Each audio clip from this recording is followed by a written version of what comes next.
Hello, dear all, welcome back to the second session of FERA's General Assembly of 2020. My name is Klemen Dvornik and I'm film and television director from Slovenia, and I'm also chairperson of FERA's board.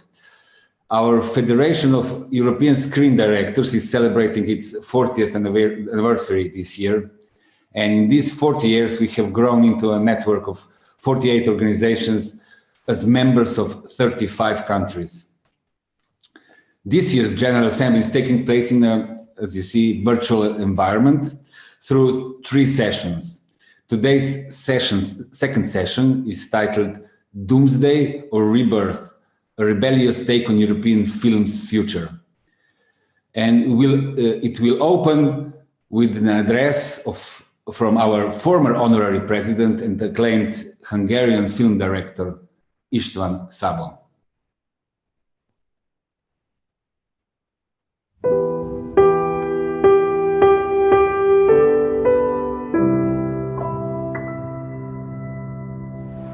Thank you for the honor of being allowed to greet you on the occasion of FERA's 40th anniversary.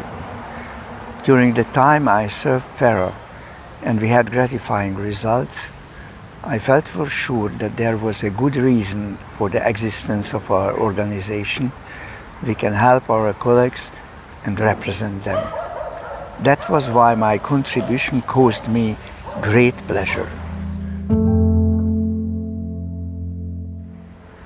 I hope that the same is valid today, but I know that the situation of European film is considerably more difficult today than it used to be in my time. Moreover, it seems to be increasingly harder. When after graduation I entered the film industry and started to work as a director's assistant, on my first day on the job, I was overwhelmed with the happiness of stepping into such a wonderful world. I could move in the circle of famous directors of high renown and great actors. I could watch the work from close. What is more, I could be on their assistance. It was in the 1960s, at a time when the world cinema were full from America to Asia.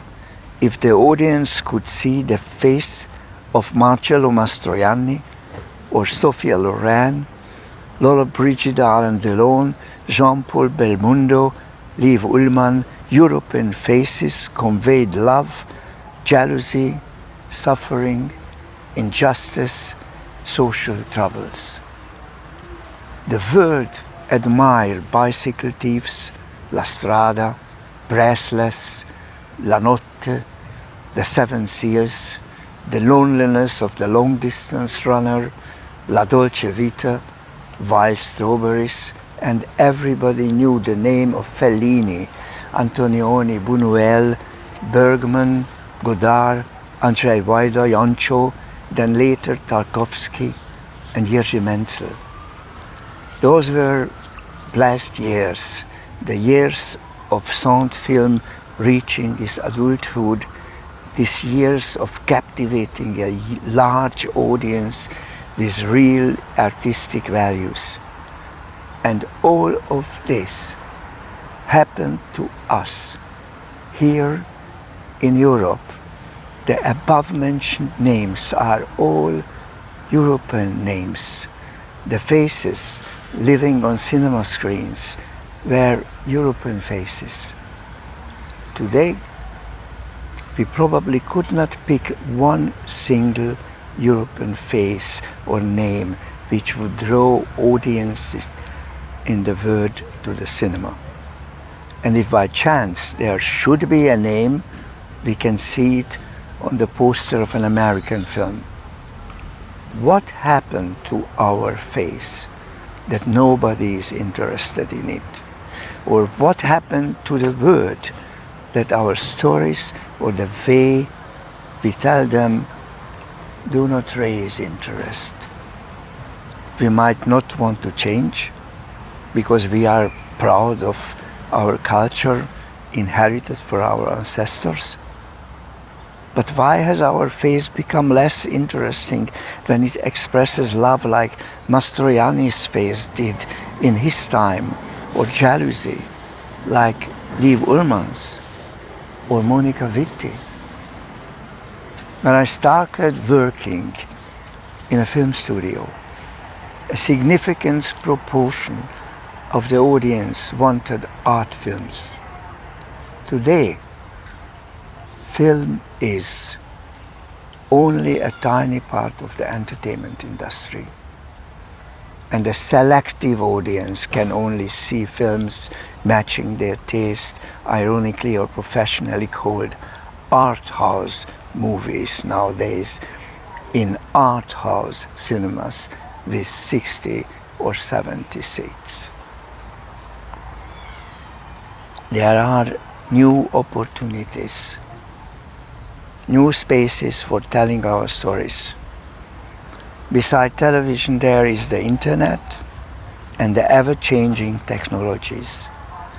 Tolstoy's ingenious novel, War and Peace, was first published as a sequel in a newspaper in the late 19th century, like a television series today. But on 28 December 1895, the Lumiere brothers screened their first film shots. And ever since, the living human face, carrying changing emotions and thoughts, can be recorded. The way we show it can be of documentary nature, its expressive force can be of artistic value, and this will stay with us forever. Just like a piece, fine art, music, or literature, motion picture exists as a new form of human expression. Nobody can take it away from us. Whatever new opportunities are provided by technology to record the event of our life, we can still tell our stories about love, jealousy, truth, injustice, life and death, with the help of a radiating, charismatic, and living human face with changing emotions on the screen of motion picture. Do not forget it. This is your enormous power. You can influence people. You can reach miracles.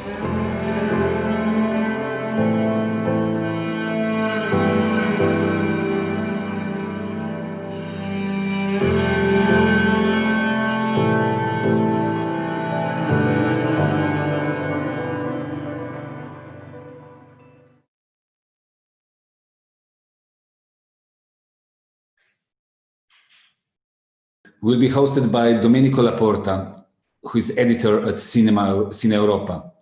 Cineuropa is also FERA's partner on these online events. And Domenico, the floor is yours. Thank you. Thank you for having me. It's a real pleasure to moderate this event. Yes, Cineuropa is partnering with this series of online events, and sadly, this is kind of the only way right now to have this kind of discussion because things are getting difficult again in Europe. Some festivals are having events, and others have to find hybrid or alternative ways to continue to express, to show things, and to have these kind of discussions between professionals.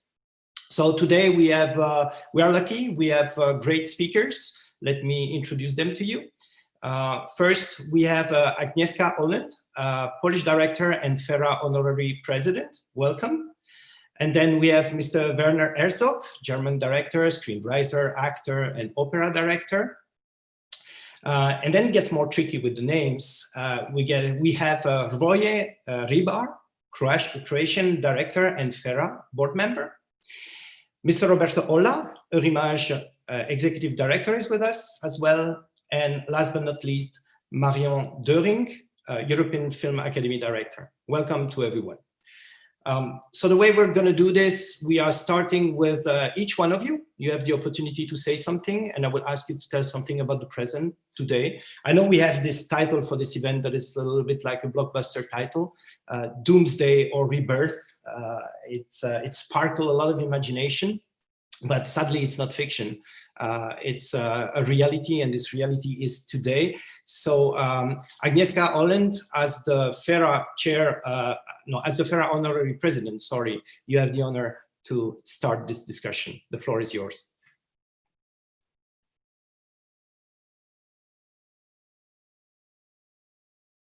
You have to unmute yourself, Agnieszka. Okay. Hello, everybody. I would be happy to start this discussion in much happier time. We all feel now that the pandemic we are living, it is somehow the end of the world we know. We could have the illusion after the first wave that it's the episode in our history, and that it's going away, and when going away it will not leave too deep changes in our minds and in our economy.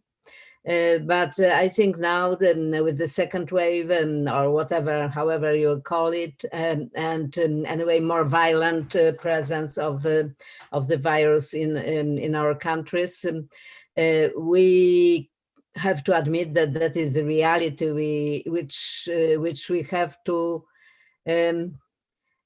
accept, and to find the way to live with this reality, or to even take some possible advantages of this reality.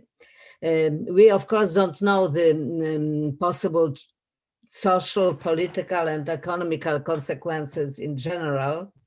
We can be afraid that they will be quite disastrous, but we can also hope that maybe it will be some kind of the waking call for the humanity to start really take this seriously, the challenges and the dangers and the problems we can see quite openly in the last years. I'm meaning several problems like climate changes and the rise of the populist and non-democratic governments, and the general confusion of the people who are unable to deal with the problems of the modernity. We know one thing, that this pandemic is probably the first global experience for the generation, for the generation who didn't experience the great political changes. And that is the chance also for this generation to find some kind of the unity. When I'm thinking about the new generation, about young generation, I'm thinking about the internet revolution and the revolution in the communication, and also the distributions of the content and of the stories, which is different for this generation. This generation grown and is used more and more to communicate with the world through the virtual means, and rather stay home and communicate through the tablets, computers, smartphones, or whatever, than to go out and to choose some social gathering, including the visit of the theaters and the cinema theaters. Which means that this change we are all afraid of started before the pandemic. It started with the change of the attitude and way to communicate of the younger people, and this change can be accelerated in unpredictable way by the pandemic situation. So after the internet revolution, after the generational changes in the communication with the world, we are coming to the pandemic, which is the blow to the cinema distribution we know. And when the cinema distribution we know, theatrical distribution, is endangered, also the financing and the production of the movies is endangered as well. And I'm afraid that we are slightly behind. We independent filmmakers who are attached to the theaters as a best place to present our movie and communicate with our audience, and also we the creators and we the people of the industry. We are a bit behind, like Kodak was behind when they didn't realize that the technological changes are sending the pellicule away. And when they realized it, it was too late to catch up. So I think that that is the last moment when we have to think more globally. What can save our cinema? What can make us attractive for the audience? What can make us attractive for the financing? And how we can unite our forces and our ideas and our imagination to be prepared and to anticipate the problems. And these several things, some are like very specific, some are more general, more ideological, let's say. I think that what is clear to me, and I think has to be clear to everybody, that united we can win. That the organizations like FERA, like European Film Academy, like local academies and different kind of the organizations which are supporting or imagining the cinema on the European level, have to like really unite their forces and to fight for the renaissance, for the new chapter of the cinema in Europe and of course in the world. But let's focus on our courtyard by now.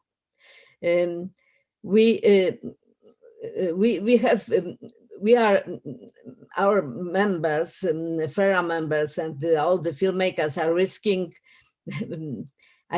non-employment and the poverty.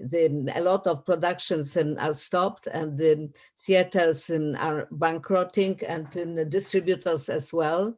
And because the sources of the financing for our movies are mostly mix of public money and some kind of the taxes from different supporters, we are also risking that the money for the production will be shrinking a lot.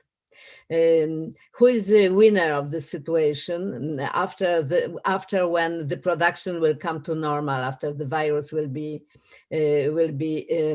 defeated in some way? The winners, of course, are streaming platforms and VOD, and the streaming platforms are mostly American. We've been talking several years ago by now in the scene of the European Film Academy that it is the urgent need to create powerful pan-European streaming platform. Of course, our talents are working for Netflix, our talents are working for Amazon, but I don't see that the interest of those platforms will be to support really the production of independent European movies. They can here and there put some money into the production, they can commission something, but it will be not their main goal. Their main goal, it will be series, and the series which are somehow global, even if shot in particular European language or Asian language. The aim of those series will be always the global market and some kind of the generic qualities which make them accessible for everybody and not and without very strong identity, with the main target as a young audience, young adults audience. So if we will not create the powerful, in terms of the financing platform, supported, I imagine, by the governments or consecutive countries and maybe European Union, I am afraid that we risk to somehow dilute in this global wave, and what is the best in our cinema may not survive. Second thing, which is more urgent, which is even not maybe more urgent, but which means survivor of the people today, it's to really push the legal action in terms of the different loyalties and the taxes from different support, etc., etc. We have to absolutely, which was started, and FERA did here fantastic work as well, together with the European Commission, to catch up the legislation with the current situation. It means we have to have the money from our content. That is absolutely necessary. And the third thing, which is the maybe most important, is that I think we have to rethink our production. We have to rethink the way we are financing movies, the way we are producing movies, the way we are shooting our movie, writing our movies. We have to be really very original and very courageous in order to attract the audience in the new situations. I think that we have to leave our comfort zone. We have to forget the certain laziness of the mediocrity. We have to raise the criteria. I think that talent is not enough. We need the courage and the real flame to attract the audience. It's what I have to say by now. Thank you. Thank you, Agnieszka. Before we move to Werner Herzog, let me remind the participants and the people attending this talk that they have the opportunity to use the chat and to ask questions. I will try to include those questions in our discussion with the speakers. Mr. Werner Herzog, now it's your turn. What have you to say to us? Thank you. I salute all of you from Los Angeles. I'm living and working here, but not in Hollywood. I want to make the distinction. I'm in the United States, so I'm Los Angeles only because I'm happily married here. So that's the reason. I'm not Hollywood in my filmmaking.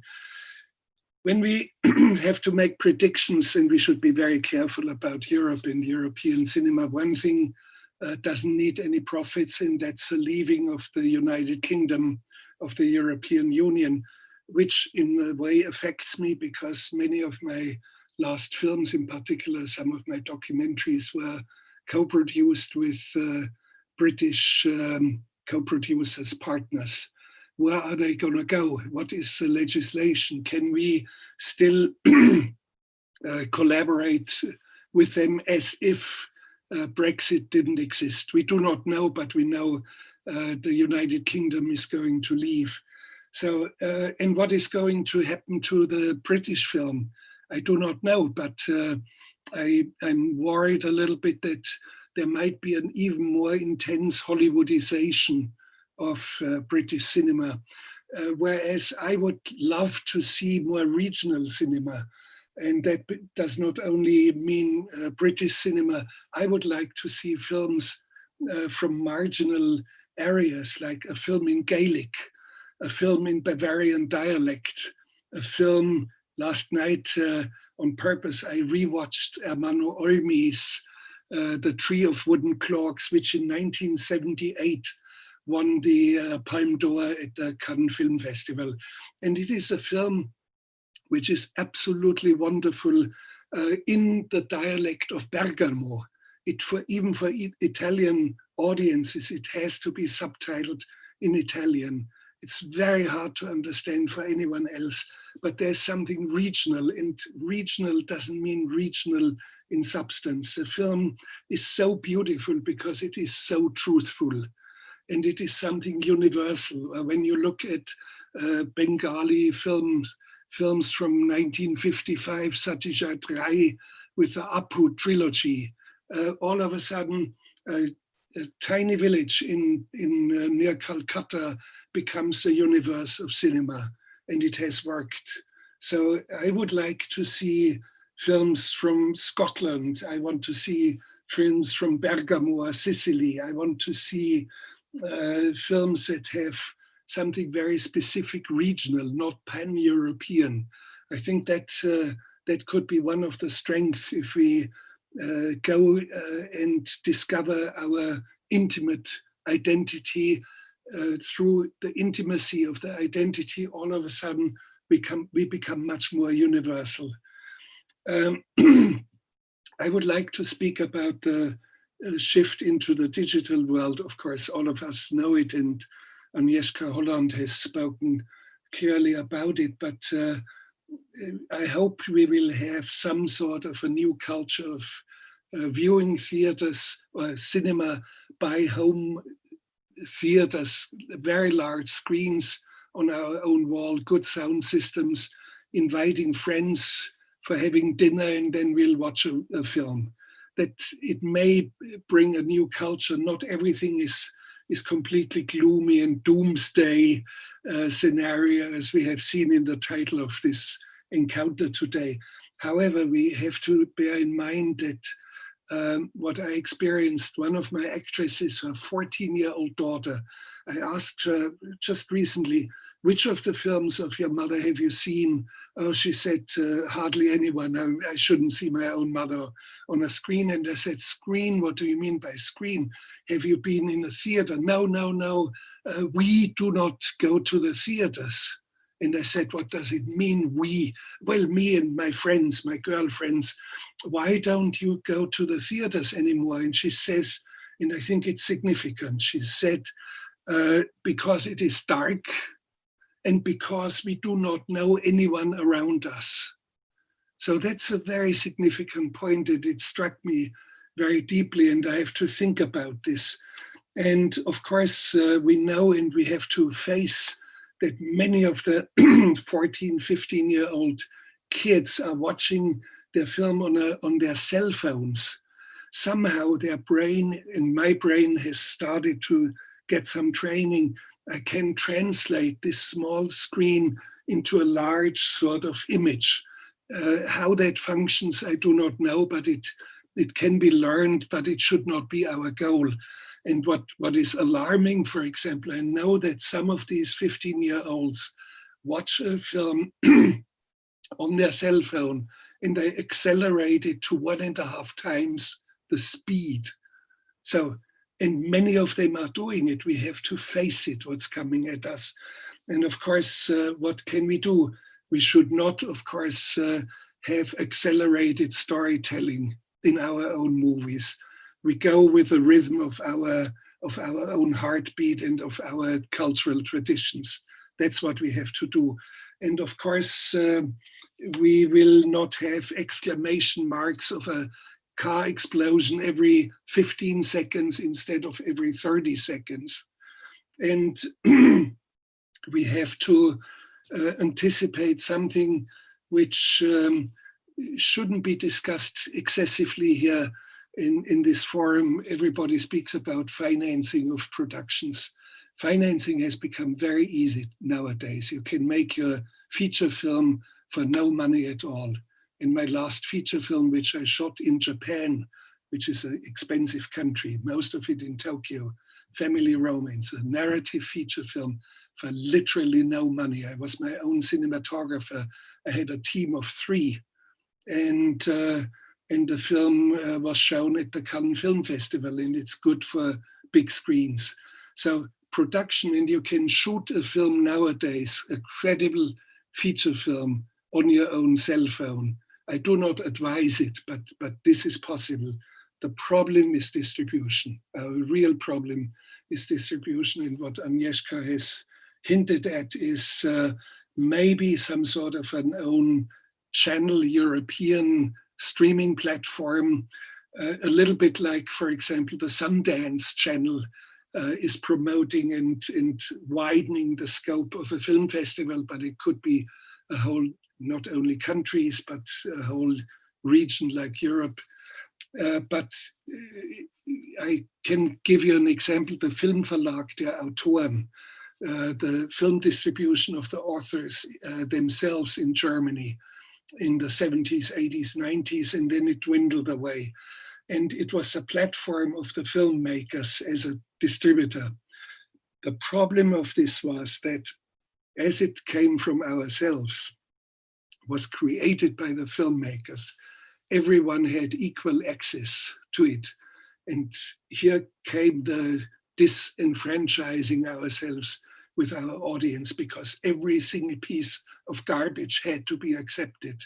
So if, let's say, a streaming platform is being created for a European-based cinema, the real caveat, the real problem is going to be how can we be selective so that we weed out the garbage, and that's a deep problem. And still, I'm thinking about something like a European streaming platform, something that this organization that you are representing should contemplate to start. I can only advise from outside because I'm not member of your organization. And I don't even know whether I'm a European filmmaker. My traditions are European, but they are much more Bavarian. Bavarians, I represent Bavarian cinema the same way Fassbinder was Bavarian, or Achterbusch was Bavarian, or is Bavarian. So I maintain this kind of cultural identity, and it has carried me through all the rough waters and through all the cliffs in the ocean. I have no answer to it. I can only hope that European cinema is going to find its voice, and it actually does. It does regionally, because there's a basic solidarity in Europe, and everybody is always bemoaning the politics in the European Union and the divisions and the Brexit and all this. We have to face it. The European Union is the biggest practiced peace project that has ever been in world history. Nothing of this magnitude has ever been practiced. So we should never lose it out of sight. And I think a basic solidarity has made it possible that small countries, too small for their culture and language, all of a sudden have their voice. The Romanian cinema, the Danish cinema, the Austrian cinema. So that's one of the big tasks. And I want to see the voice of wonderful Romanian filmmakers, and we can see them.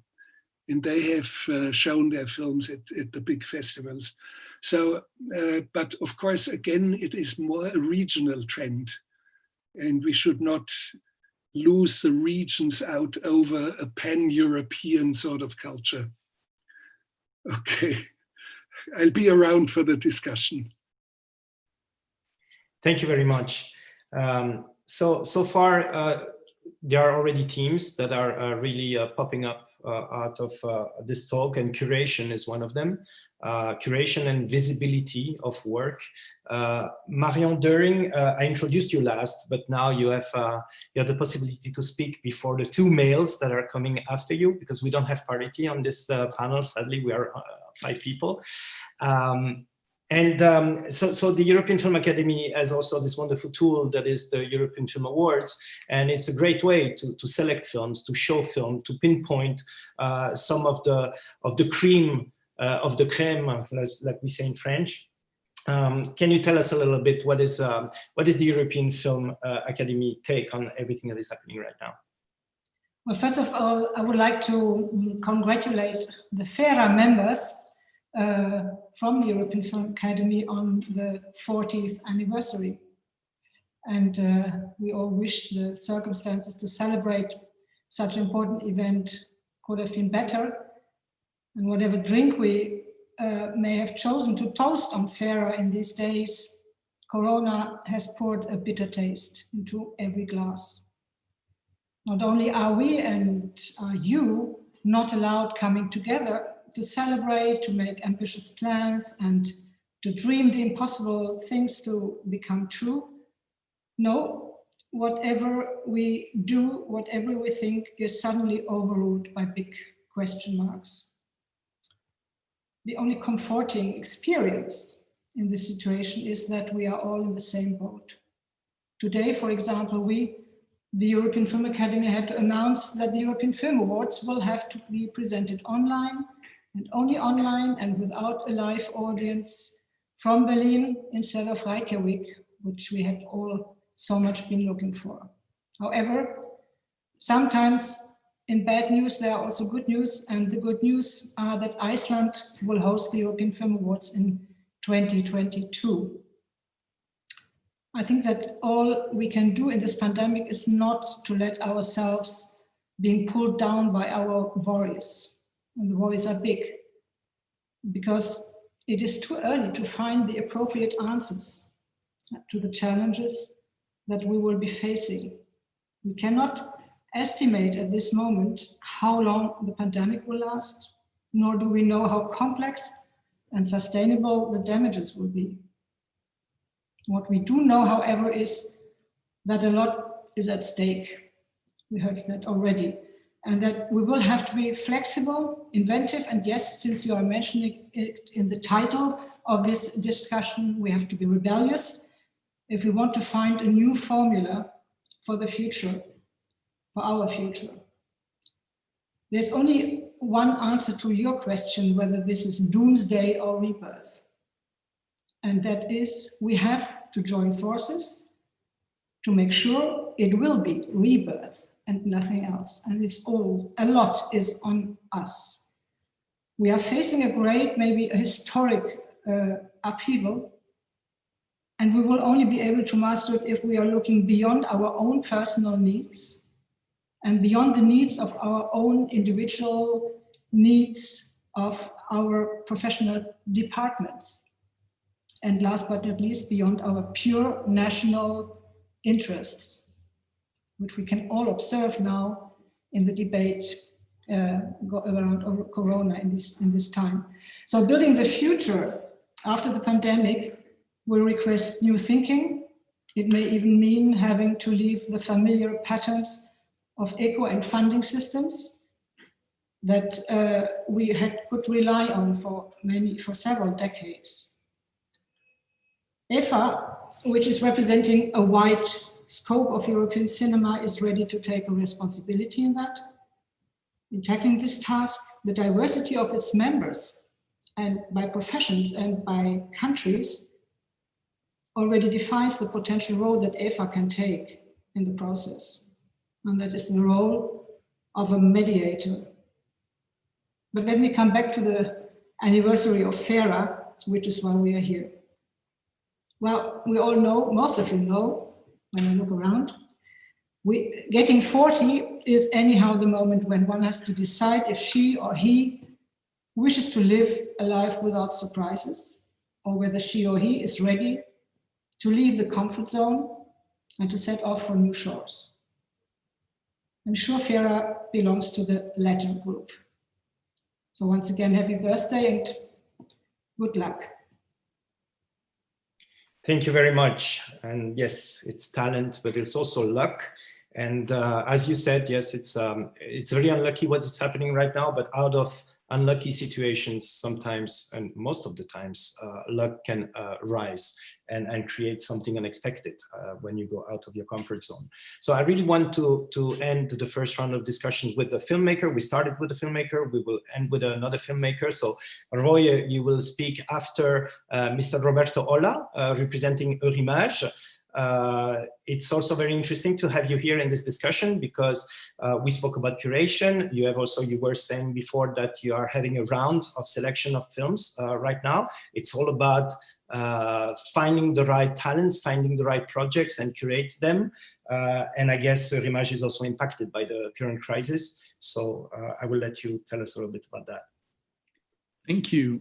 Thank you for inviting me, first of all, and happy birthday to FERA. This is a wonderful occasion to speak about the future and make the point of what has happened until now and what we hope will happen in the future. Every time something difficult happens to me in Eurimages, let me tell you, it happens every day. I try to tell me if I cannot avoid it, I try to embrace it. I try to turn it into something, if not useful, but that works for Eurimages. And I agree 100% when Agnieszka was saying the trend that we are seeing now amplified because of COVID started earlier. The problems that we are seeing right now, meaning the cinemas are empty today because people are scared of COVID. But we had a problem with filling cinemas before COVID as well, for different reasons. And the reasons are, I can't list them all, probably I don't even know them all, but one of the reasons is that the opportunities to watch films today are multiplied. I'm 53 years old. When I was at the university in Sardinia, I remember I could watch art house films in one and only cinema in town. And there was only that opportunity for me to see the films of directors that were not in the commercial network of cinemas. Today, the equivalent of Roberto in the 80s can have access to films in different ways, and not only in the cinema. You may say films are made for cinema. That's where they should be celebrated and watched. I agree 100%, but I think today one thing does not exclude the other, and there are opportunities to see films in other ways, and films that before physically could not reach the audience can be found by an audience that is interested in that kind of cinema. What I'm trying to say is that I think I always try to see the glass half full, even though I understand that now the industry is in deep crisis financially because the market is not investing anymore.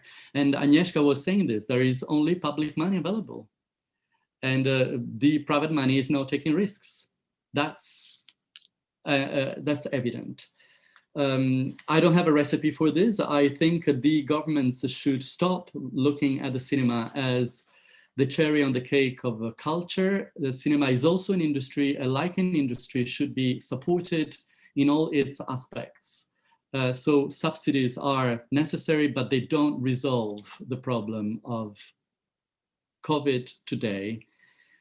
Domenico, you were saying we are in the middle of a selection process, and we are seeing, we're receiving still many applications. They are mostly financed by public funds and by public broadcasters.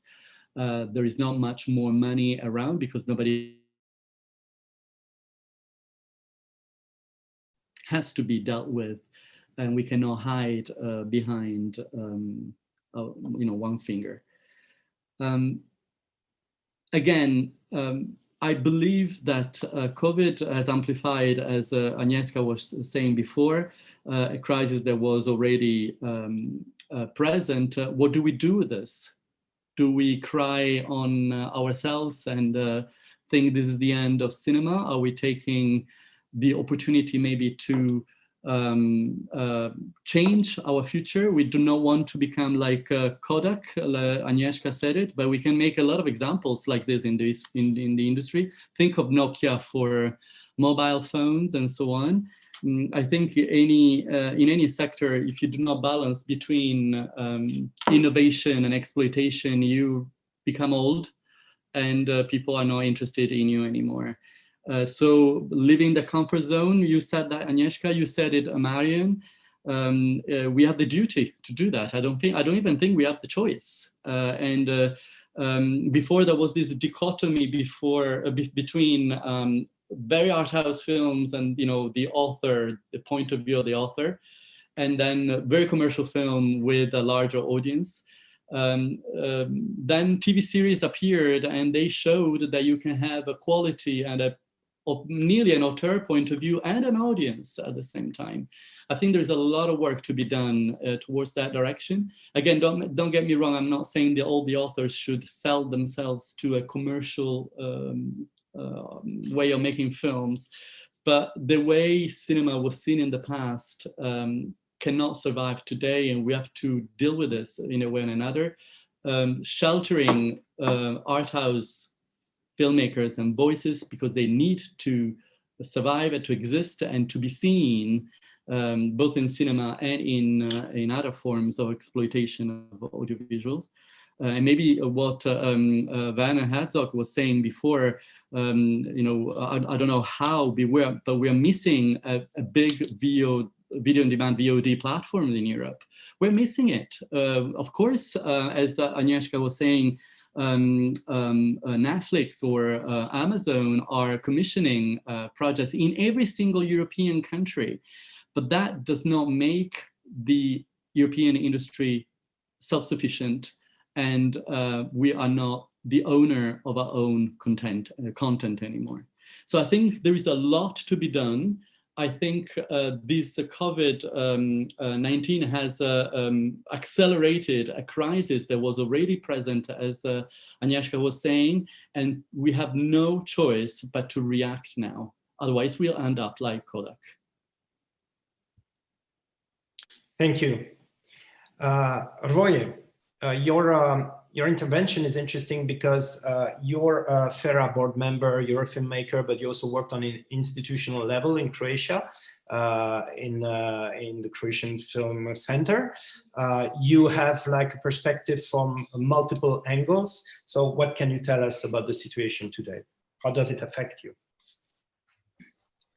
Well, today, this situation now at 1747 is making me very excited man, you know, because if it is a doomsday, you know, it's a doomsday in such a fantastic company that I'm really thrilled, you know, and I really thanks everybody to congregate in this Zoom cloud today.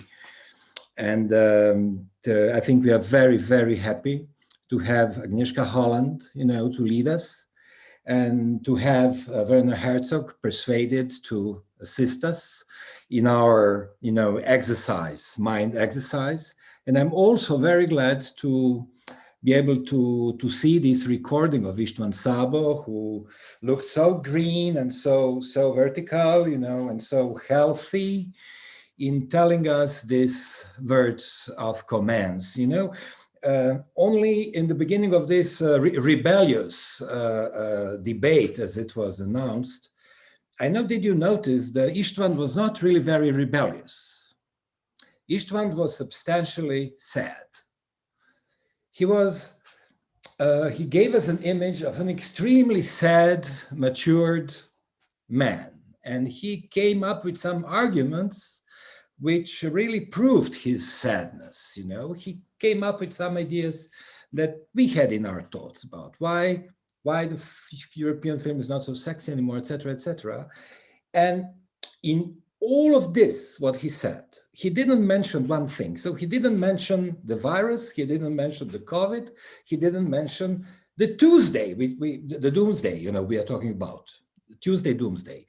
So he was one Doomsday, he was all focused on one Doomsday before, you know, and we are coming up with additional one that's in connection to what we are having pestilence, you know. And what's obvious that we have a lot of learned from this situation, because it's obviously we've been warned, the humanity been warned by science fiction authors and scientists.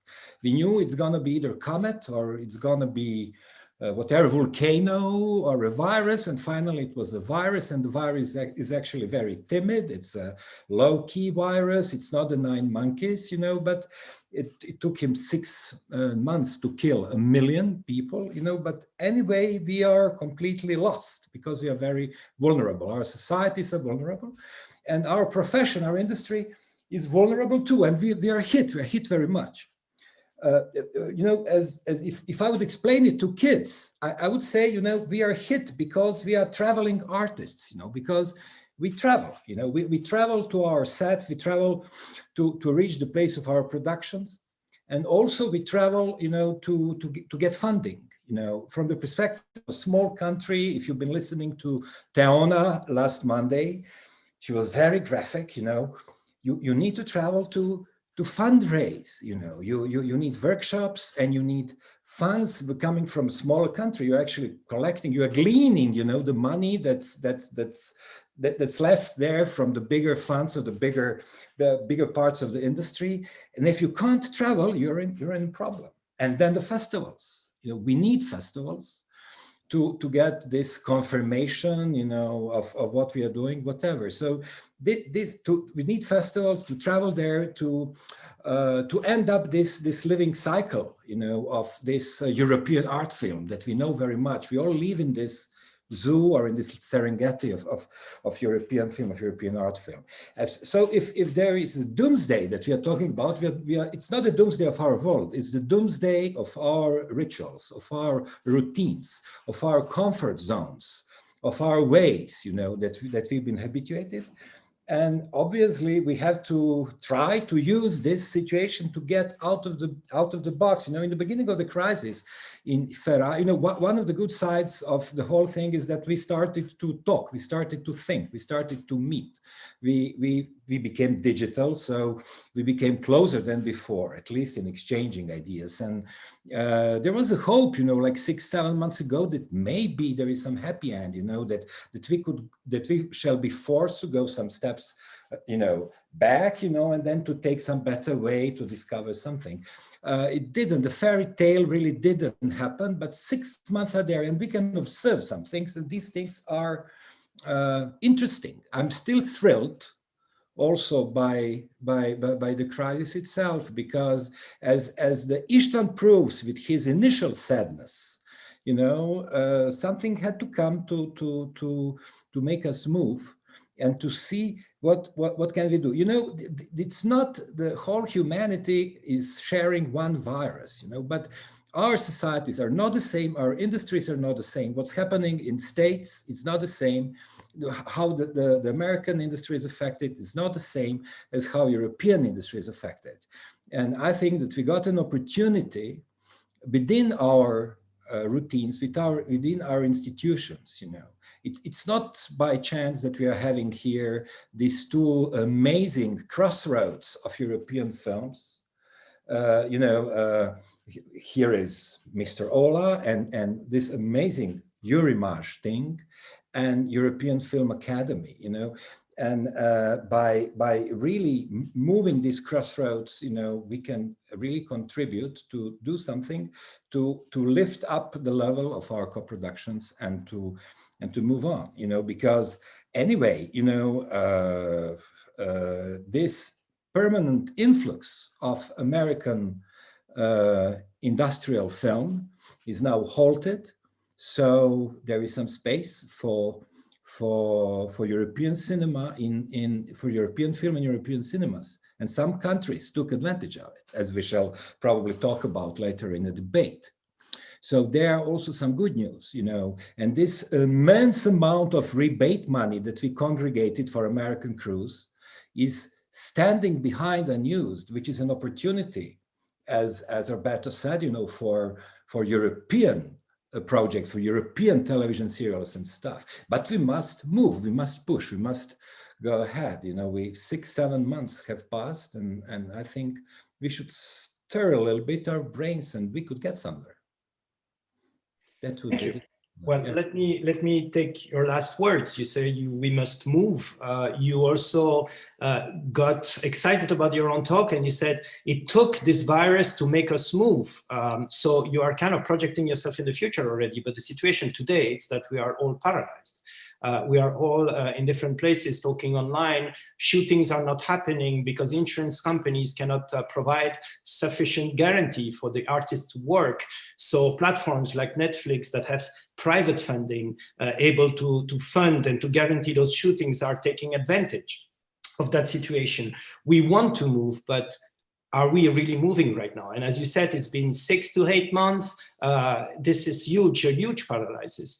So the discussion will be about that, of course. And something else that I want to pick up out of your intervention and that other people have said as well. You mentioned the fact that the virus is not hitting the world the same way. I mean, it's not hitting Belgium like it's hitting Italy, like it's hitting the US, for example. But it's still a global thing that happened. And if you take World War II, for example, World War II was not affecting the world the same way. I mean, but it affected the world. Everybody was touched differently. And the thing with this virus is that when I compare it to World War II, is because you mentioned the comfort zone. I think 3 of you did. And we fought for that comfort zone after World War II. We wanted cultural diversity. We wanted exceptional things like l'exception culturelle in France and in other places in Europe as well. This contributed to overproduction, less risk. Everybody, as it was said, is able to make a film today. And it's a chance in one way, but it's also a doom. It's also a curse because there are not enough screens for all of those films. So again, we need curators. We need people able to put those films in front of the right audience, in front of the right eyeballs. So I would say, as a conclusion of this first round of interventions, that the threat is global. Last time we had a global threat like that was actually the Second World War, I would say. And yet we are in a paralysis that is lasting quite long now. So my first question to you all, and I encourage the person that is the most inspired by this to answer first, is what can we do, not in the future? What can we learn from the past, but what can we do today, now, after 6 months or 8 months of paralysis? Who wants to answer this? It's a big one, yes. But for example, Roberto, are you changing something at Eurimages? Are you keeping the same kind of editorial line when you are selecting project, or is the COVID in your mind somewhere, and are you changing your perspective on things, on the project that you are receiving? What we have done is change radically the way we work. Sorry, the telephone is ringing because I'm in the office, and the light goes off because I'm not moving. The way we change it is that Eurimages, as you say, and like for Marion, for the FA, is a collective body. So we have 41 countries that are sitting around the table and take decisions on which films should be supported.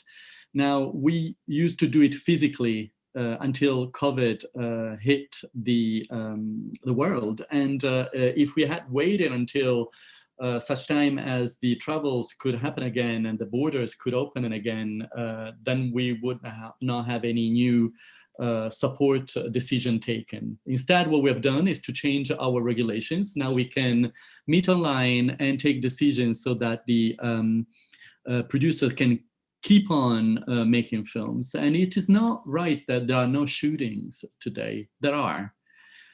The cost is between 10 and 20% in average. I'm talking on top, because the COVID protocol costs money, makes everything slower. There are new figures that appear to make sure that everybody is secure, and makes things extra complicated. Some countries have found at national level solutions to have the production insured.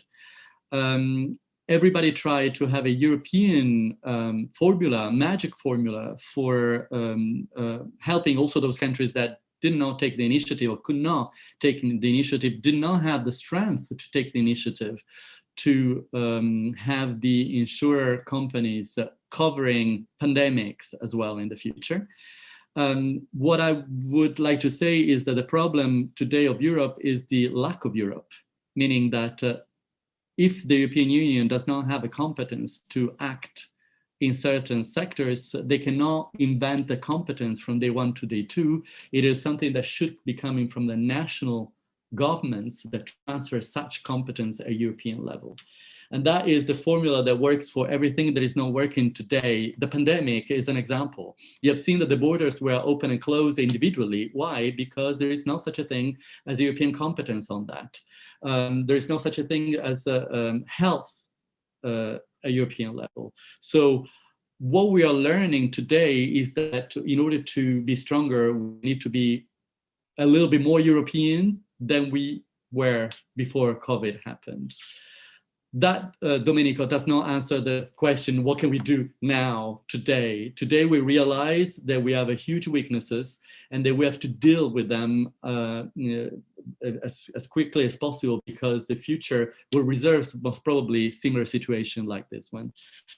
The only few measures that we took that are probably not sufficient, but is that what we could do is the following. When the theaters were closed all over Europe because of the shutdown, films could not be screened, and the last installment of Eurimages support that is given for the making of the film is paid upon theatrical release, and we consider during that period a VOD release as equivalent of a theatrical release. It doesn't sound like, it may sound like an easy measure to take, but let me tell you, it was not easy, because we did not want to give the idea that cinema is equivalent to cinema exploitation, is equivalent to VOD exploitation, because it is not. Simply, we did not want to push producers that had taken risk in making a film that could not release it because of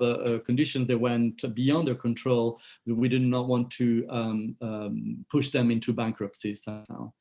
The decisions of support that we take are normally valid for 12 months. Now they are valid for 20 months, because we know that some shooting cannot happen immediately as programmed for the reasons that you, Domenico, just mentioned. So the validity of the decision is longer. Also, in terms of repayment, Eurimages gives out loans that are paid through the revenues generated by the films that we support. If producers cannot repay in one installment because of liquidity problems, of course, we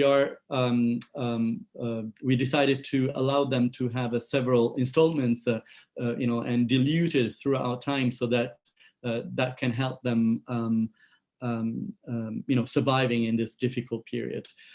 But Domenico, I didn't answer your question in how are we changing the content that we are supporting.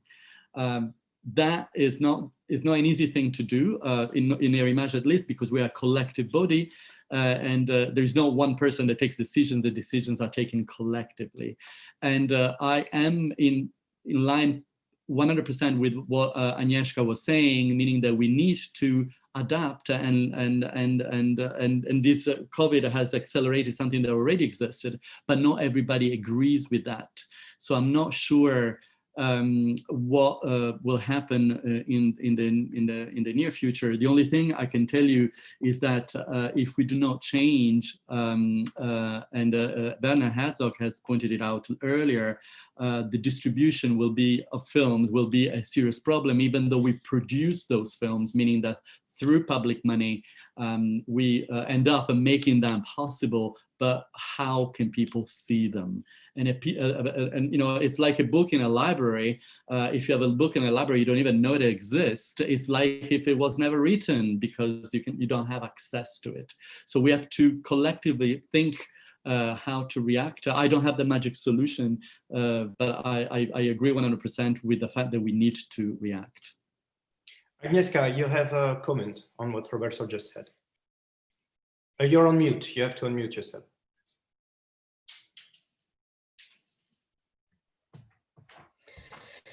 It's very difficult to think about the present because it is changing so quickly. And I think that we all need some kind of the distance to judge the situation and to come not with the panicky kind of the, quick solutions, but with the deeper understanding of the situation and some revolutionary ideas. But what I have to tell, the pandemic, it is, I agree with you, it is the global experience, which is very exciting actually, because it can unite it. At the same time, when you are analyzing the past, it is very strange how the last global pandemic, which was Spanish flu after the First World War, was forgotten in such a big way. When you've been a few years ago, it happened that I was searching the informations about it before doing Mr. Jones on the internet, the Google, and it was very few mentions. It was huge amount of the material about the First World War. It was a lot about the deep economical crisis, the Great Recession. It was, of course, a lot about fascism, Second World War, Holocaust, and so on. The Spanish flu, which took more lives probably than the First and Second War together, like vanished from the global conscience. So it will be interesting to know what, but in the same time, I'm pretty sure it entered somehow the psychological and social tissue of the humanity, and it had some repercussions which we never worked. So that is really interesting, and I think it will be really interesting now with this kind of the pandemic exercise, because it is not something so far, at least, so dangerous and so deadly like other pandemics in the past, to try to understand how we can take advantage of that. And that is a huge scientific and intellectual work, but also the work of the imagination. And the artists and the filmmaker, they proved many times in the past that the biggest capital we have, and which can be one of the biggest capitals of the humanity, it is the imagination. So let's let your imagination to work. In terms of the distribution, which is the key, because Werner was right. We can make our movies very cheaply. I'm receiving the scripts now, which have the stamp on the front page, COVID friendly. It means it will be the new category of films, and they are mostly low-budget films because they are in one or two or three, in interiors, one exterior, 3-4 characters the most, and not the crowds, not the big production value, and so on. And we had some films like that in the past. For example, Locke or Guilty 2 years ago, which been wonderful films, very entertaining and very, very, very well made, very interesting, and exactly on this wave. But I cannot imagine that we can make only the movies like that. But why not? Why not now to really fight for the, for the quality of the imagination and the quality of the writing? The fact that we neglected European platform and also the relationship with the institution of European cinema and the platforms like Netflix and Amazon, it's our great sin. And I think that we are guilty in front of our colleagues and the younger generations, frankly, that we've been so lazy in fighting for that. We have, for example, remember Cannes a few years ago when 2 or 3 produced by Netflix movies have been in the competition, and it was this huge wave of the, no, never, never, streaming platforms movies in our Cannes competition, fuck them, you know. They are exactly like, you know, like the dinosaurs. They are exactly like Kodak, you know, because in this moment Netflix needed the festivals. In this moment Netflix needed us, and to have the showcases for the another kind of the products. Now they don't need us. Now we are like, we can like ask, please finance my very original and very, you know, unique film. And they will say, maybe, you know, we come back in, you know, it means we didn't understand where we are. So we cannot afford it anymore, you know, we have to be ahead of the time, not like behind the time. And, you know, and we have to understand one thing, the Europe is in very poor state. In many countries, you know, we have like authoritarian, if not worse, populist, if not worse, governments. And I'm speaking, unfortunately, about my native Poland and about Hungary, for example.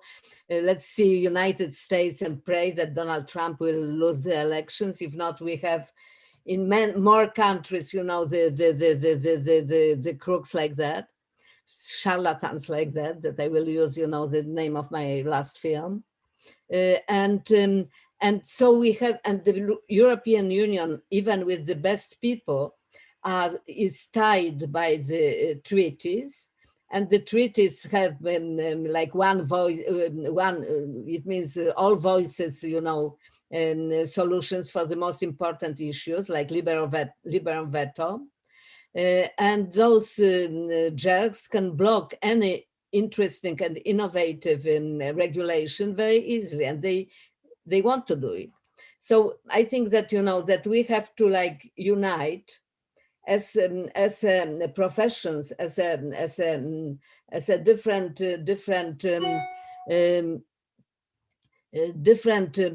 branches in European way, but not with the governments, and not only insane of the European Union. We have to create some web, you know, and make the pressure. Of course, we are not like, you know, we are not the miners in 70s. We are only the filmmakers, but we can be acoustic. We have the voice, and we have to create the web and to create the pressure. So it's what we have to do, I think. Thank you. Yes, okay. First, Mr. Werner Herzog, and then Hrvoje, I will give you the floor afterwards. I just want to say that, I know you answered that, so sorry. No, Mr. Herzog, it's your turn. Agnieszka, I think you're completely right that we cannot expect anything from politics. Of course, Europe, the European Union is full of contradictions and full of schisms and trends and things that should not affect our work. We have to become self-reliant, we have to become more rogue, more guerrilla film style. And I think the guerrillas should somehow unite the European guerrilla filmmakers. And it's a situation a little bit like with global warming, where our planet being destroyed. You do not wait for politics to solve it. You see all these, it's a hopeless thing, because whatever happens, all of a sudden, the United States leave the Paris Accord. All of a sudden, so these things cannot be expected from politics. It has to start with everyone, ourselves. And that means we can do a lot in the United States, in the Western countries. 40 or 45% of all food is being thrown away. Just imagine the amount of growing things and raising cattle and cool houses and transportation and plastic created and so you just don't wait for politics. Manage your own fridge and do not waste things. Problem is that we live too many people on this planet, 1.5 times too many already, in my opinion. And of course, all of them are in a consumerist attitude and reduced consumerism. For example, I drive my car only 10% of what I used to do 25 years ago. I have one pair of shoes. I do not need a second one. So it's very easy. And the same thing with cinema. We have to reduce our ways of how we are doing it. COVID friendly. We should not do a film with only 4 persons in one room. That would be silly. But of course, we have to reduce our teams, our crews. A film like Agere, The Wrath of God, which has hundreds of extras and has costumes and Spanish conquistadores in search of El Dorado in the Amazon jungle. It's a film that had eight crew members, 8 people, and the grand total of the budget was $360,000. In a film like Fitzcarraldo had in one sequence 5,000 extras, but I didn't even have an assistant director. And the entire crew of Fitzcarraldo, which is a huge production, moving a ship over a mountain, building 2 identical ships, having camps for 1,100 extras. The entire grand total crew was 16. So we have to become more intelligent how we apply our resources, how we are maneuvering. And of course, films like Fitzcarraldo couldn't have been made with a solid amount of criminal energy. For example, creating fraudulent shooting permits, doing things that outside some of the strictures of legality. Of course, legality in a system of a military government at that time of Agere. So you roll up your sleeves and reduce your crews. Don't reduce the amount of actors that you have. I think we can function, and we shouldn't complain about it, and we should not work for the particular COVID-friendly movies. Just be more intelligent and outsmart the situation without becoming irresponsible. Hrvoje, you wanted to say something, and Marion, I saw you wanted to speak. Oh yeah, and even more now after this wonderful intervention. I mean, I just wanted Domenico, to set a little bit our database. Maybe we're not on the same page with the fact finding. So like in some card game, I have a need to line up, the positive sides of all that. So it's not only the basic Christian hope or Sunday school hope, something good will come out of the misery, but some good things are happening. Like if there is a proof that that the film we believed into is resisting and surviving, you have it here in picture. You saw this courageous man who was talking before me, and you see Agnieszka, Holland, they're amazing survivors of all changes, of all turns of technology, of fashion, of taste, of politics. They're still on, and they work, and they're kind of on the helm, at least of their dreams, of their careers. And talking about this situation right now in our ambience, in this poor Europe that you depicted so well as being politically shabby and united, etc., etc. But still, we have our public systems. So I wouldn't really argue about the public funding. Well, I know that Roberto didn't argue either, but he's longing for the private investments. I'm just saying the fact that we are having this actually made us operate. And if you compare what's happening in the American industry and what's happening in this continent, on this side of Atlantic, it's much easier because yes, we do shoot films. The films are being produced because European films are cheap. We can take risks. We have security net of public funding. We are a little bit barbarian in COVID protocol, you know, so it's not really 20% plus, it's like 4% plus to shooting, you know, who will survive, who will die, we don't know, but we are producing films. Then also there was this emptiness in cinema, and organized countries like France and Denmark, I think, and it happened in Scandinavia, some films really scored extraordinary attendance. You have, you know, there is one Danish film that will probably get to 1 million, you know, attendees. You know, this is the bizarre momentum of this whole situation. You know, and also, I think, you know, we have such a wonderful thing like a general health insurance. They don't have it in America. They have a great problem because of that with you know, the syndicates and employers and producers, etc. So there is a little, you know, there is a little halt there, you know, that's also inflicting, you know, the production for the platforms. So I think that we should really not look to the future, but try to act now. I'm not very handy to tell you, to give you a recipe how, but I think that some offensive of the promotion of the European film, you know, in cinemas, in television, okay, we don't like politicians, but we need them. Okay, we have dictators in East Europe. Again, we had them, you know, last time we had dictators, they were investing something in cinema. Now it's different and it's difficult, etc.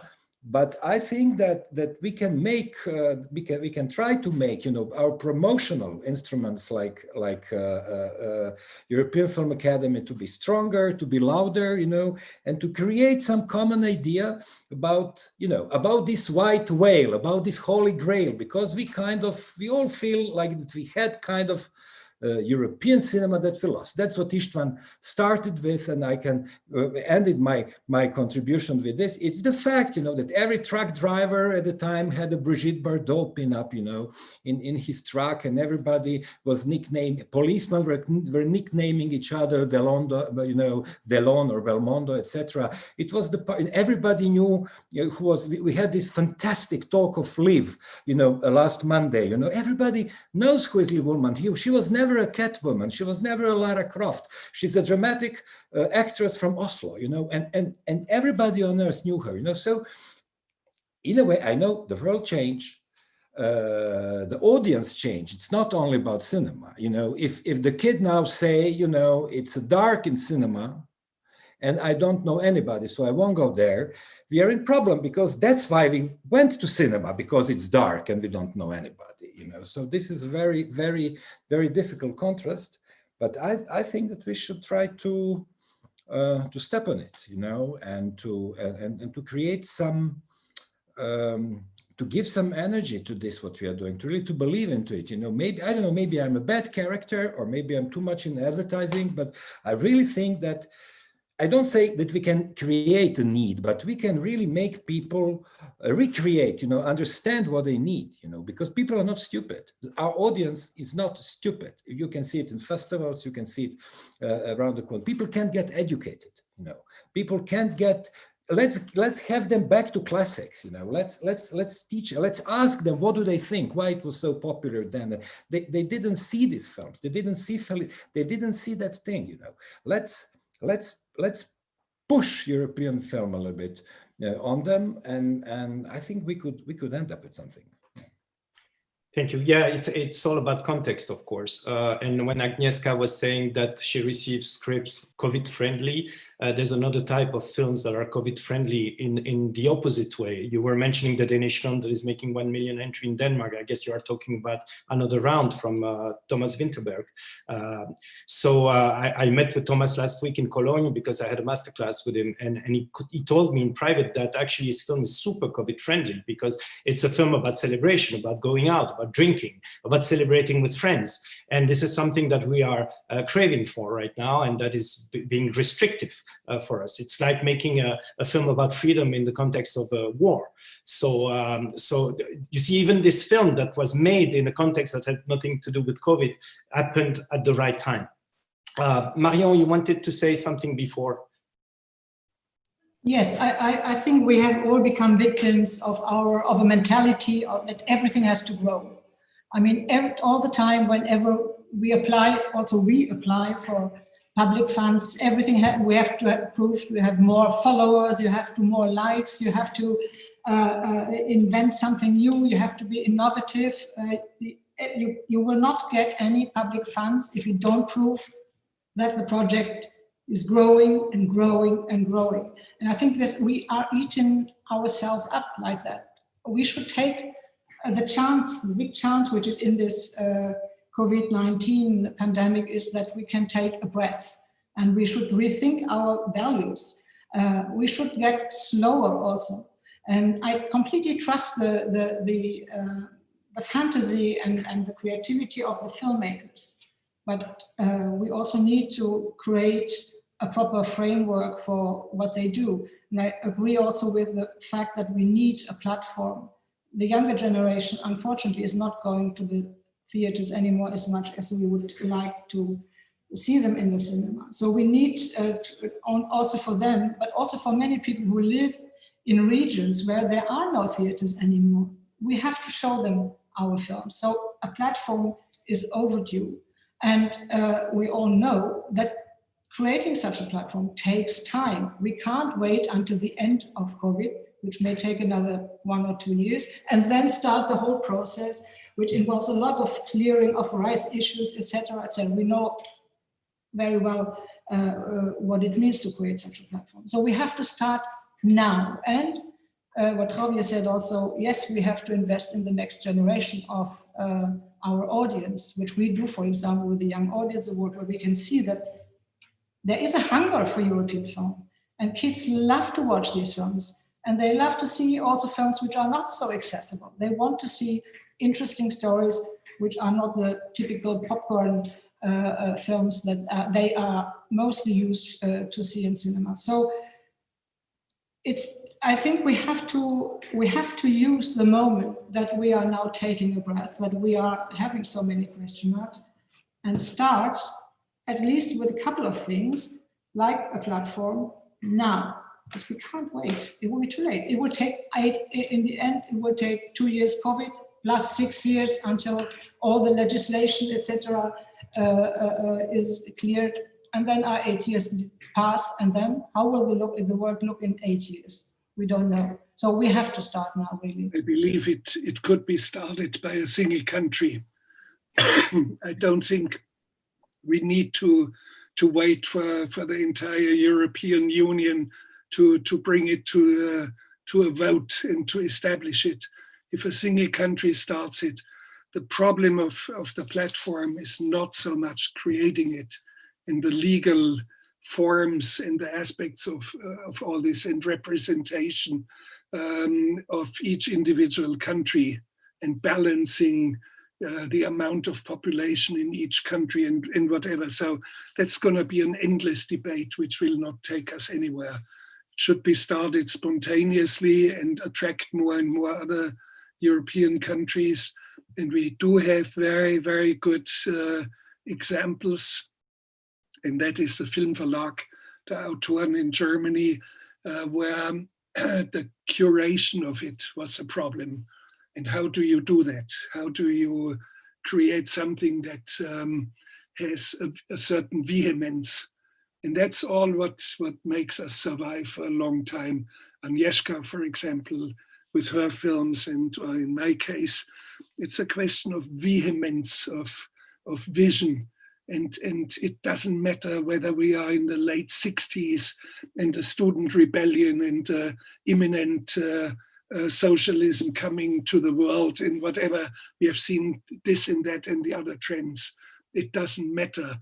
We still make our films because the vision is clear and the vehemence of what we have to say is obvious, and that always will find its outlet.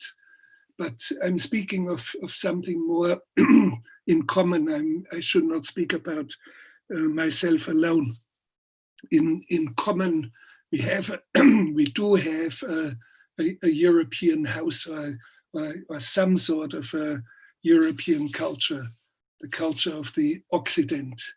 And of course, that is what is the pulse, that's a heartbeat of what we have to do.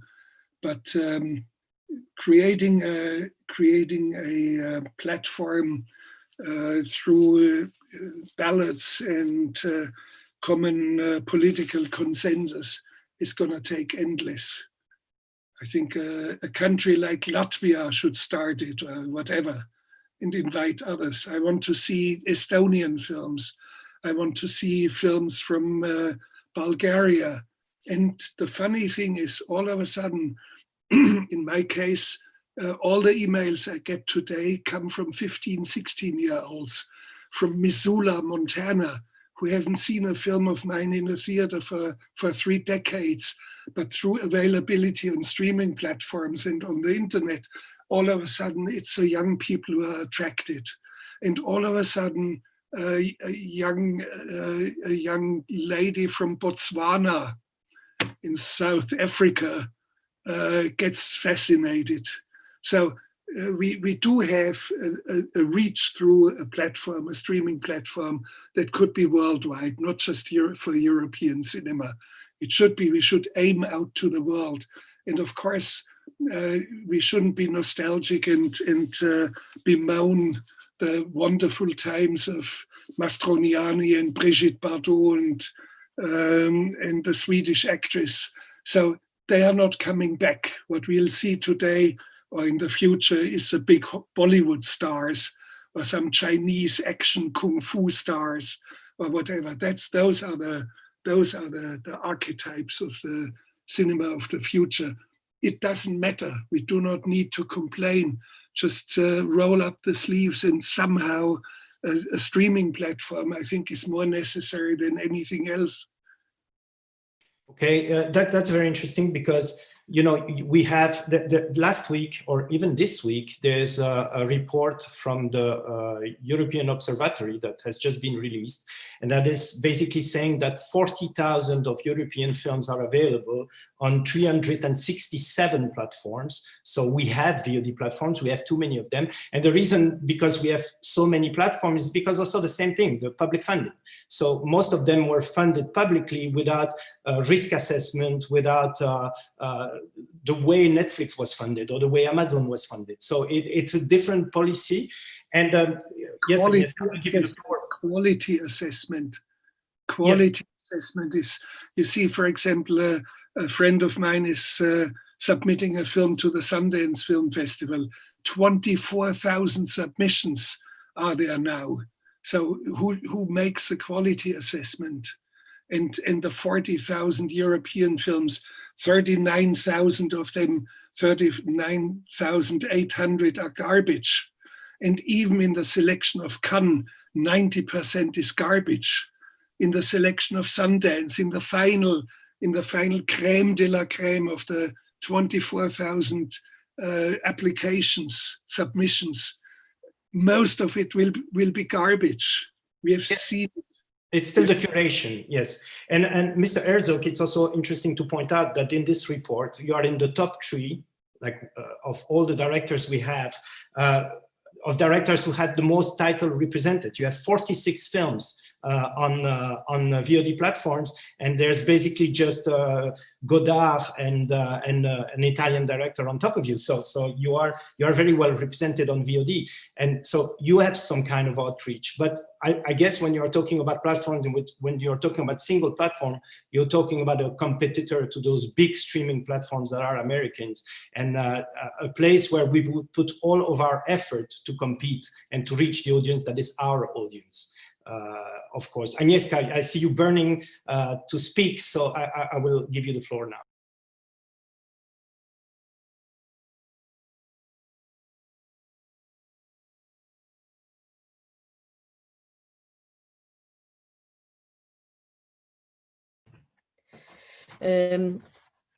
Well, we have plenty of platforms, you know, the kind of the library platforms, but the platform like that first has to be curated, because if not, you will not have the information about the content, and also you will not recognize what has the quality, what doesn't.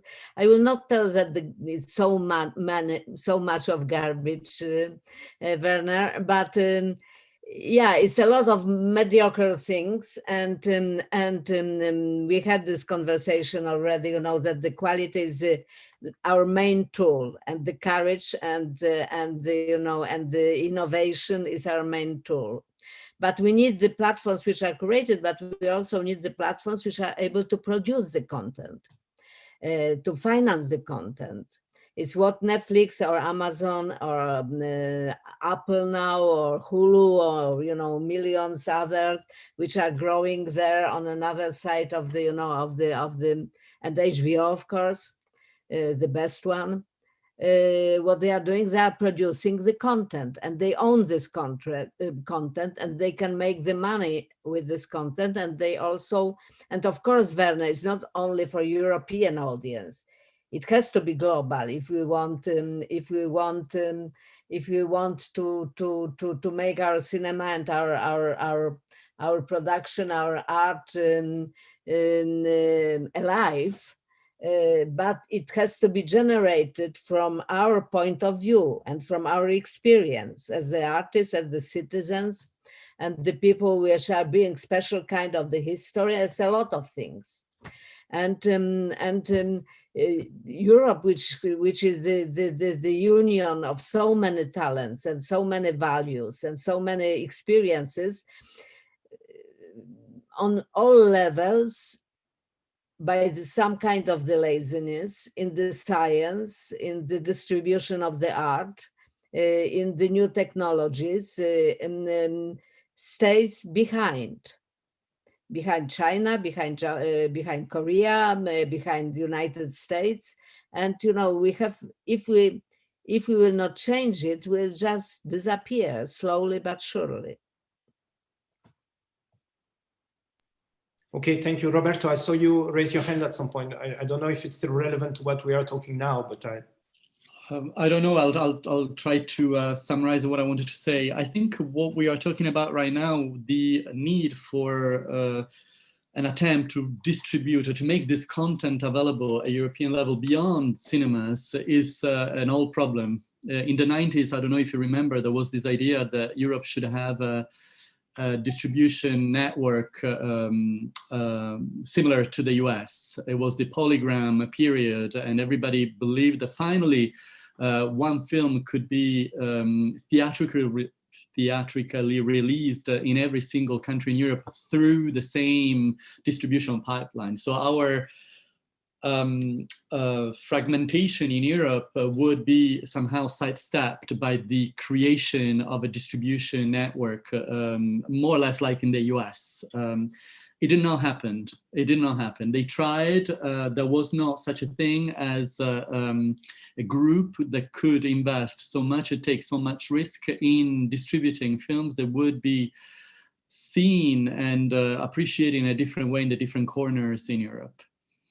However, looking back in history, just to see what has been tried in the past and maybe learn from the previous mistakes, in my opinion, in the sector of television, there is a fantastic example. There is a bit of a miracle in terms of quality, and that is Arte. Arte is maybe, as a broadcaster, is probably not the most successful one because they have to compete with commercial and also public broadcasters that have a lot more means. But Arte, do not forget, also co-produces many of the films that Eurimages supports in terms of quality art house filmmaking have the backup of Arte. And I agree when we say we cannot wait for all the European Unions or even all the Council of Europe members to get together and agree on something. It will never happen. And probably all of us will not be here anymore physically, if that one day will happen. But the initiative of few countries together can make the difference. And I agree with Agnieszka when she said the VOD platform cannot only be a platform that is making content available, because as you said, Domenico, there are so many already, and we do not know where that content is available, in which platform is available. You would need a database to tell you where to find the content and then find a subscription to the right VOD platform to see the film. That is too complicated. And millennials don't want complicated things. They just want to turn on the computer and find it. I'm not saying that video on demand like Arte will solve our lives, but I think it would be a start for something different. A platform where quality is the main criterion for selection, and that has a communication that can, in policy or whatever you want to call it, that can make European content, or also diversity in general, it doesn't have to be European in the old-fashioned way, palatable. Hrvoje, I agree 100% with you. You cannot do this if there is not a minimum education in schools for content. I think our generation that went to school, they taught us how to read a book, how to criticize a book, how to analyze it and criticize it. The new generations keep on doing this, but they have not a critical approach to audiovisual. So they swallow all the garbage that you find on internet with zero critical approach. They are uneducated, like probably we are in terms of audiovisual, but we learn it ourselves. I think one video platform at European level will not resolve the problem if education does not, in a parallel, help us fighting this fight. So you mentioned education and a critic spirit as well. That is something that some are taught at school, some never have it, some are born with it. And when you say critical, there's criteria in that world. And we were talking about curation, we're talking about all the garbage, to quote Werner Herzog. Who are the new experts? Who are the people that are habilitated to make those decisions? We know that festivals are not anymore, at least not this year. I mean, they are losing so much ground. Look what happened with the Cannes label. These films had the label. Where did they go after that? I mean, I don't think it was very useful for them. It was even worse for some festivals not picking them up because of that label. So who are those people that are making the choices? I mean, obviously the whole value chain is different now. You mentioned that some platforms should also produce content, but if you take the value chain, you get the producer and the distributor. So two different sides of that value chain now being the same. Are we just looping things? I mean, this is also the whole chain that has to be rethought, like middlemen, people that maybe have to reinvent themselves and are not willing to, because we are in an industry that is about creativity and innovation, but we are also very conservative in the execution of those different jobs. Yes, Roberto. Very quickly, I agree 100%. I think there is a holy rule in the audiovisual. If you use content, you help making it possible. Televisions have been exploiting content, and they were, like it or not, kindly invited to, through quotas and other measures, to invest in content. That does not exist today in other forms of exploitation of the film, meaning that video on demand platforms, even though they use content, they don't produce it necessarily. I don't know how to resolve the problem, but it's clearly a regulation problem. I don't think, I mean, look at Netflix, for instance. Netflix has been using content, they produce content, and they produce content, a certain type of content for their potential audience. Now, at European level, I don't see how a network that is exploiting content cannot be responsible for helping production, either doing it themselves or paying some sort of tax or whatever other form of contribution for producing local content. That, I think, is the ABC. And I have the feeling that the reason why we're in a huge crisis right now is precisely because of that. Until recently, those that were exploiting content were contributing in its production. Nowadays, because of globalization and the fact that you can be based in the US, but we in Europe can see your content, our regulation does not affect clearly overseas productions. So the old model clearly is not working anymore, and we have to rethink it. But if we do not find a way for those that are exploiting content to contribute in its production, then we're lost. It seems kind of logical, I mean, like common sense, that the organism that has access to the data about the audience, namely Netflix, for example, but distributors as well, or exhibitors as well, they have a certain amount of data about who is watching what and when, are also the people that then include that data into their thinking of what production they should put in play, like what kind of films they want to produce, what kind of audience they want to touch. So this is what the platforms are achieving today. And my question is for the filmmakers that we have here, Agnieszka, Werner, Hrvoje, what kind of data do you have about the films that you already made or the TV series that you already shot? Do you have anything coming back to you, like who is watching it, how they appreciate it? I'm not talking about reviews, I'm talking about strictly information coming from the audience. Yes, Werner, you have to unmute yourself. The problem of, for example, Netflix is, yes, they produced the film on volcanoes, which was a big success. You never hear anything about it. They only tell you it is by far more successful than anything in the last 3 months. But I want to know, what did the kids in South Korea say about it? Because it's about also in content about a gigantic volcano in North Korea. What are the Koreans saying? Does Brazil react to it at all? What are the Indians doing? How is Scandinavia? So nothing. There's like Venetian blinds rattling down, and you're completely and utterly shut off of your own film. And that's really, for me, it's a very bad thing. I want to know, did people understand the humor of it? Was anybody laughing? Does anybody comment on the end of my film? Is anybody out there who has observed a little detail that was important? So there's no feedback. That's a problem. And if we do, or if Europe starts some sort of a platform, it should become transparent back to the filmmakers. It has to be a two-way street. So that would be very, very important.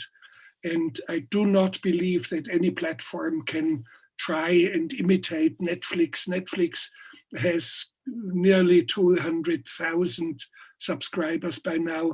Apple, and I have worked with Apple now, Apple is the biggest company, I think, in existence on this planet at the moment, or something equivalent to that. So we cannot try to imitate it. It's the same mistake how European cinema distribution should imitate the Hollywood distribution system. It's not going to work. It's not going to work. And I think it also is a certain danger if a platform like Netflix or Apple starts to produce content. That's a dangerous road which may have unsurmountable obstacles, and it may be the demise of the idea. But if there's a platform well curated with innovation, and we do not need to look at the market out there. What does the internet do? What is TikTok doing? The content is 12 seconds maximum. Look at the influencers. And I saw some sort of a hint by somebody writing on my screen about influencers in the internet. Look at the influencers.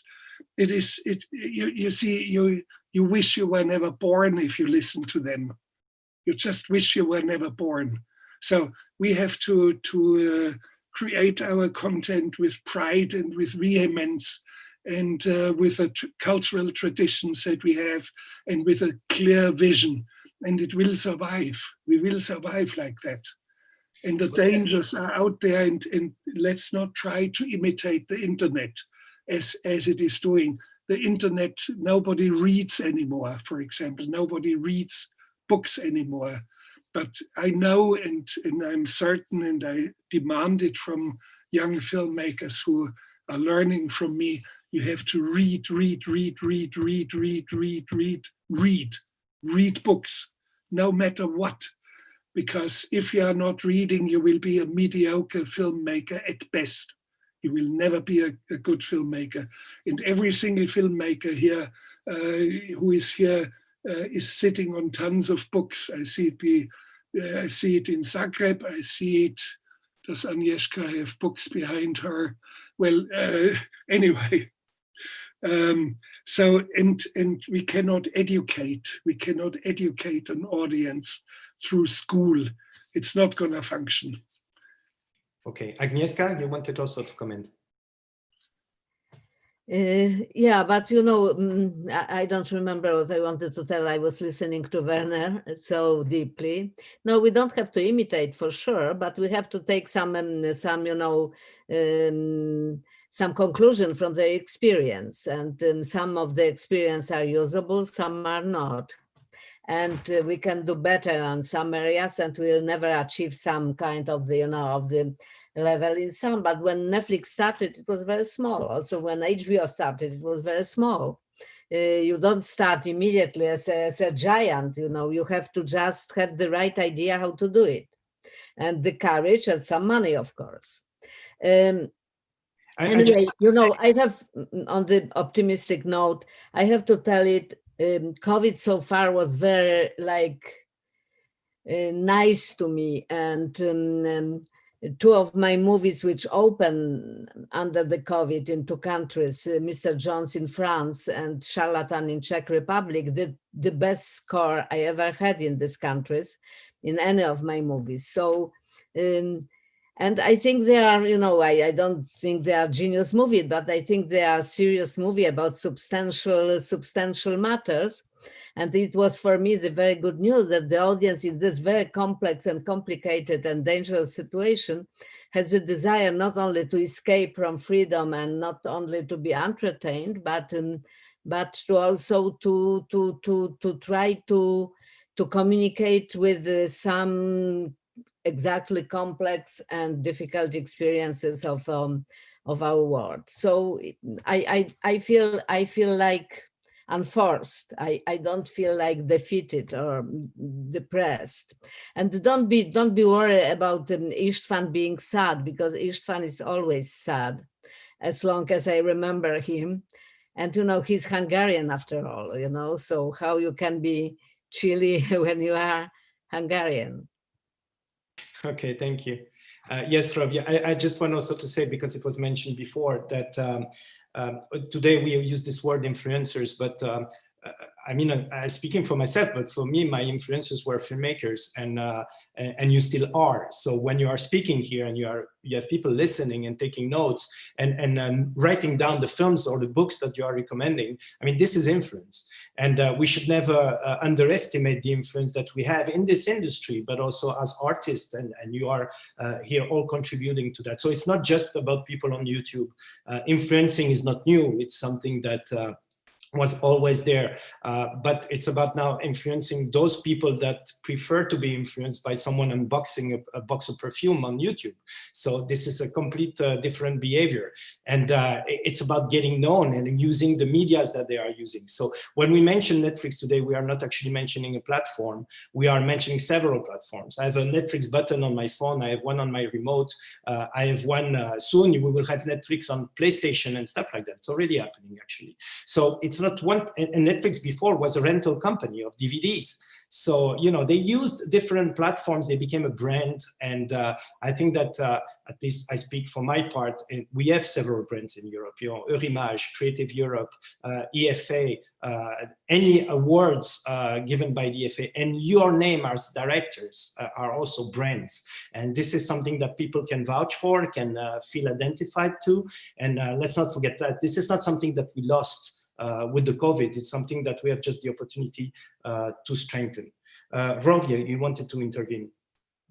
Yeah, I wanted to thank Agnieszka for this couple of ironic remarks on Hungarian voice I omitted, trying to be polite, being partly a host, but still some of arguments of István, you know, are something we should think about.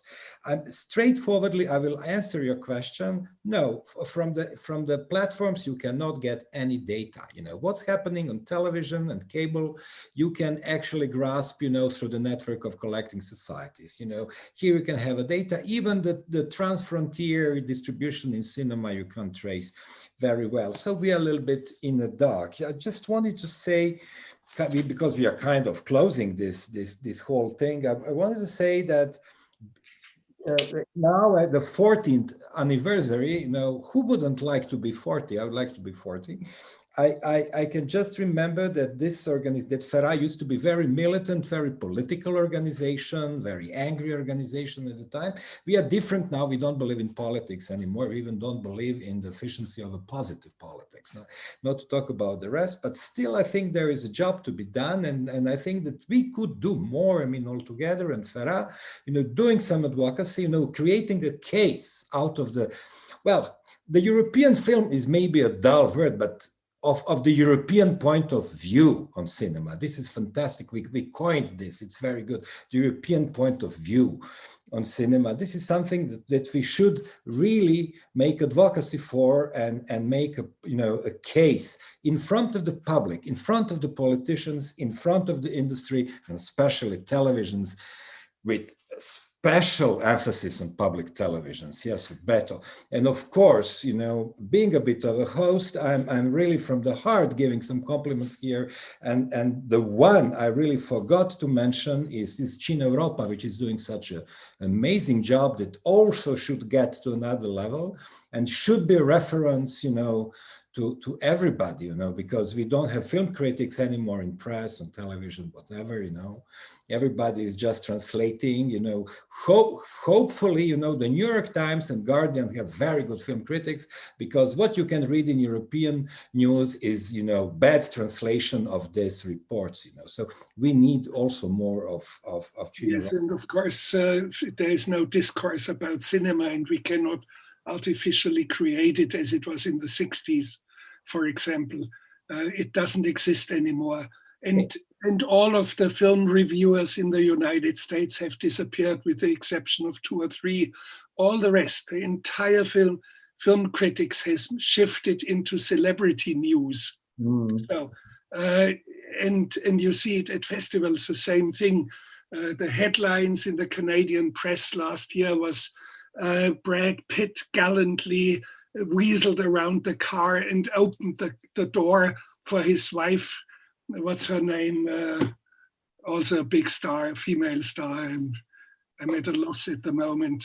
Maybe ex-wife already. Or whatever, ex-wife, yeah. And that was all there was, that nothing about films.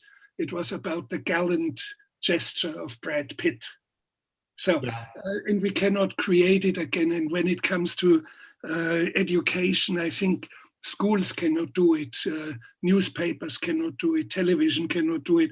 But in my case, I have moved more and more into teaching or accepting young people who are filmmakers already and doing workshops with them. From 28 different countries, I did something in Cuba and in Peru in the jungle. Not because I feel so noble to do workshops and to start a rogue film school on my own. It was a response to an avalanche, an ever-growing avalanche of young people who want to learn from me. So, and I think instead of asking for schools to have programs about film education, every single filmmaker should look about, where is my basis? Where are the young people who might be interested? And invite them, pass on. It's not that I'm a good teacher, but I have more experience than they have. And I can pass on a lot of tricks of the trade to them. So I think it's a very simple way to address the question of lack of education. Sorry, thank you. Yes, Marion, I will give you one last word, but please be short because we have to wrap this up, and then I will conclude the talk. I just wanted to say, since you were talking about the curators, the missing curators, they are still there. Just the festivals have a pause or take a break, and they will come back. But the other thing is that we should also trust the audience, and especially the young audience. For example, in the Young Audience Film Award that we present, there are 5 kids from 5 countries that are the jury and that decide upon the nominations. And they are really well-educated viewers, and they take very wise decisions. Listening to them in their jury meeting is a great experience for us. I have to say that I've been also in juries. They are really, really very well-educated. So we should trust them more, trust the audience more, and I think we can put together a very appealing, attractive program for a platform, for a European platform, for the European audience. Yeah, and of course, the young audience of today are the filmmakers of tomorrow. So, of course, we have a responsibility to them as well. I will have to conclude. Thank you very much. I will just say that, as it was said, we are in the dark with Netflix in terms of data. And someone said as well that, you know, young audience doesn't want to go in the dark anymore, and we shouldn't want to go in the dark anymore. I mean, at least in the metaphoric sense. So if there's a transparency, if there's a clarity, if there's a light that can light our way in Europe, maybe towards a new platform, it's that transparency of data and probably gathering the information that would enlighten the work of those filmmakers and not just stay at the production level, just not make only profit with those numbers, but maybe also learn from them and know at last who we are talking about. So thank you very much everyone attending. Thank you, FERA, happy anniversary again. And I will leave the last word to Clement. So thank you everybody. It's 19 hours. Thank you for very in-depth, personal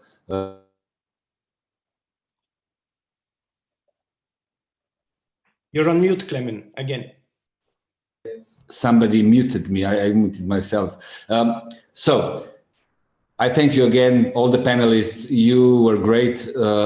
I personally took a lot of insights from you. I think we talked about things that matter, things of the future.